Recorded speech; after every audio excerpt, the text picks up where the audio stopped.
Anak-anak, ada seorang budak yang pernah membunuh seorang sahabat Nabi. Tetapi kemudian budak tersebut masuk Islam dan berhasil membunuh Nabi palsu. Bagaimana kisahnya? Ikuti kisah dengan judul Wahsy, budak hitam pembunuh Nabi palsu.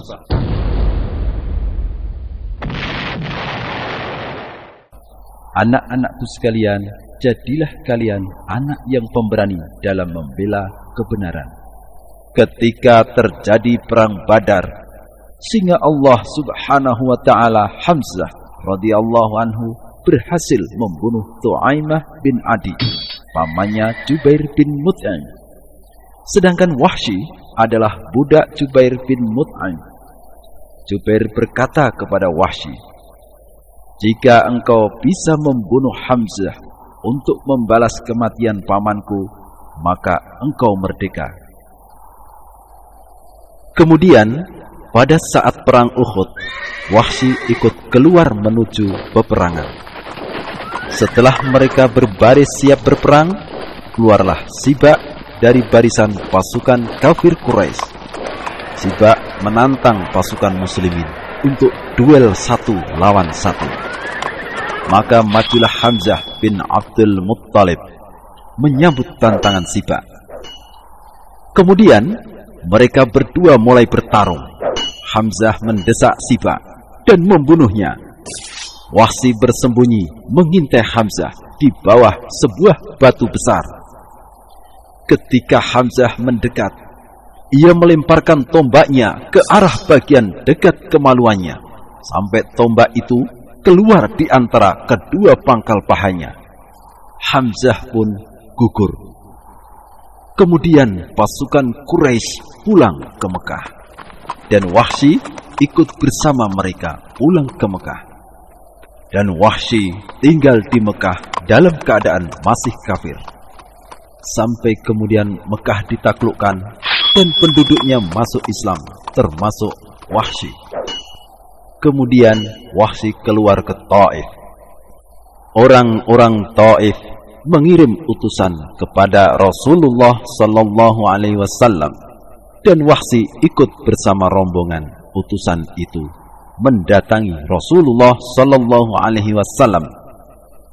Ketika Rasulullah sallallahu alaihi wasallam melihat Wahsy, beliau berkata, "Apakah engkau Wahsy?" "Ya," jawabku. Beliau bertanya, "Benarkah kamu yang membunuh Hamzah?" Aku menjawab, "Telah terjadi seperti yang engkau dengar." "Bisakah engkau tidak menampakkan wajahmu dariku?" Rasulullah sallallahu alaihi wasallam tidak mau melihat wajah Wahsy karena sangat sedihnya beliau atas kematian pamannya, yaitu Hamzah. Kemudian Wahsy keluar meninggalkan Rasulullah sallallahu alaihi wasallam. Ketika Rasulullah sallallahu alaihi wasallam meninggal dan muncul Musailamah al-Kadzab, yakni seorang nabi palsu, Wahsy berkata, "Aku akan keluar menuju Musailamah. Semoga aku bisa membunuhnya sehingga aku bisa menebus darah Hamzah." Kemudian Wahsy ikut berperang bersama para sahabat melawan Musailamah al-Kadzab.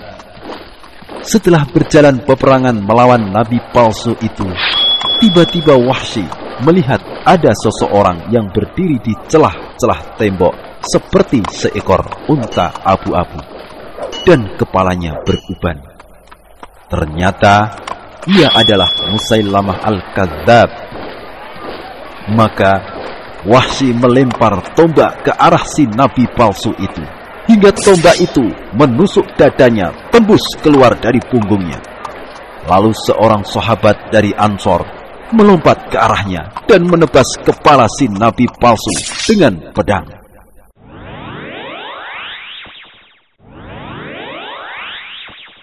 Adik-adikku sekalian yang soleh dan solihah, dan semoga Allah mencintai kalian. Sekarang kita akan menyimak faedah-faedah berharga dari kisah Wahsy, budak hitam, pembunuh nabi palsu.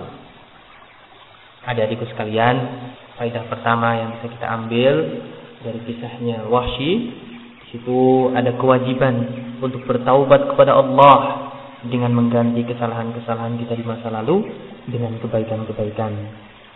Berikutnya, faedah yang kedua, kita harus membela Rasulullah Sallallahu Alaihi Wasallam dan membela syariat yang dibawa oleh Rasulullah Sallallahu Alaihi Wasallam.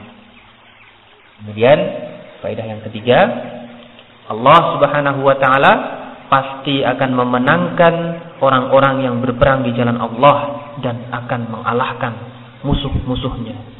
Berikutnya, faedah yang keempat, kita harus yakin bahwa tidak ada lagi nabi setelah Rasulullah Sallallahu Alaihi Wasallam. Jadi kalau ada orang yang mengaku nabi setelah Rasulullah Sallallahu Alaihi Wasallam, maka dia adalah pendusta dan kita tidak boleh mempercayainya. Kemudian faedah yang kelima, Rasulullah Sallallahu Alaihi Wasallam adalah penutup para nabi, Khatamul Anbiya. Beliau adalah penutup para nabi dan juga para rasul. Sehingga setelah Rasulullah Sallallahu Alaihi Wasallam tidak ada lagi nabi setelahnya. Jadi kalau ada yang mengaku-ngaku sebagai nabi setelah Rasulullah Sallallahu Alaihi Wasallam wafat, maka dia adalah pendusta dan kita tidak boleh mempercayainya. Yang berikutnya dari sekalian, faedah yang keenam, seorang budak hitam yang beriman itu jauh lebih baik di hadapan Allah Subhanahu Wa Taala dibandingkan orang kafir yang merdeka. Jadi seorang budak yang hitam akan tetapi dia beriman, maka itu jauh lebih baik daripada orang yang merdeka tetapi dia kafir.